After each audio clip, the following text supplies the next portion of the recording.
আমার বিয়েটা খুব ধুমধাম করে হয়েছিল। সবাই বলেছিল, তোর বরটা খুব ভাগ্য করে পেয়েছো। আমি হেসে বলেছিলাম, হ্যাঁ, সে তো আমার অনেক ভালোবাসে। সত্যি তো, রাকিব ছিল আমার স্বপ্নের মানুষ। সব সময় বলতো, তুমি ছাড়া কিছু ভাবতে পারি না।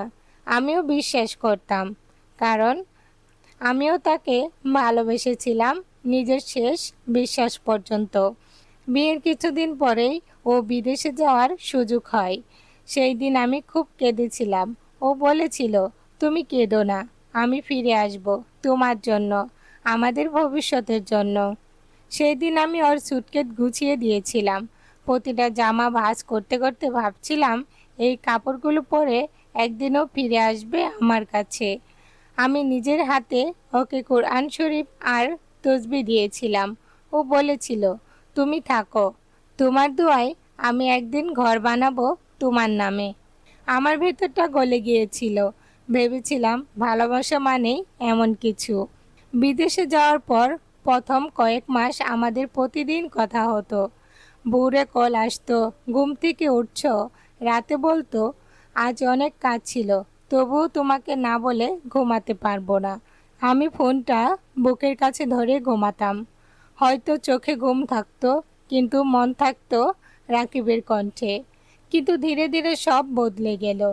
প্রথমে কথা কমে গেল, তারপর কল ধরা বন্ধ হয়ে গেল। মেসেজ দিলে দেখা যেত সিন হয়েছে, উত্তর নেই। আমি ভাবতাম, হয়তো ও ব্যস্ত, ক্লান্ত, অপেক্ষা করতাম। কিন্তু একদিন হঠাৎ ফেসবুকে একটা ছবি দেখি, রাকিব আরেকজনের মেয়ের সঙ্গে দাঁড়িয়ে হাসছে। ক্যাপশনে লেখা, নিউ লাইফ বিজনেস। আমার মাথার উপর যেন আকাশ ভেঙে পড়ল। যাকে আমি ভালোবেসে ঘর সাজাতে চেয়েছিলাম, যার অপেক্ষায় প্রতিদিন ঘরের দরজা খোলা রাখতাম, সে কিনা আমাকে ভুলে গিয়ে অন্য কাউকে নিয়ে ঘর বেঁধে ফেলল। বিদেশে গিয়ে আমাকে ভুলে গেল রাকিব। তবে বলো তো, কী দোষ ছিল আমার? আমি কি কম ভালোবেসেছিলাম? আমি কি কম দোয়া করেছিলাম তোমার জন্য? আমি তো শুধু তোমাকেই চেয়েছিলাম। তুমি তো আমার স্বামী ছিলে। আজ আমি এই ঘরে একা। যে ঘরে দুজনে থাকার কথা ছিল, সেখানে শুধু আমি আর আমার নীরব কান্না।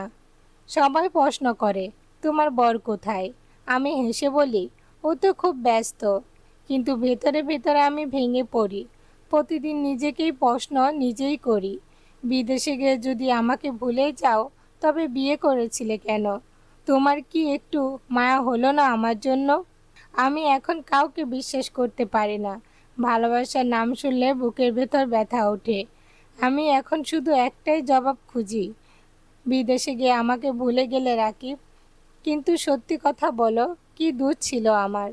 এই ছিল এক স্ত্রীর কান্না ভেজা কাহিনী। এমন আরও বাস্তব হৃদয় ছোঁয়া গল্প পেতে চ্যানেলটি সাবস্ক্রাইব করুন ভাঙা মন অফিসিয়ালে।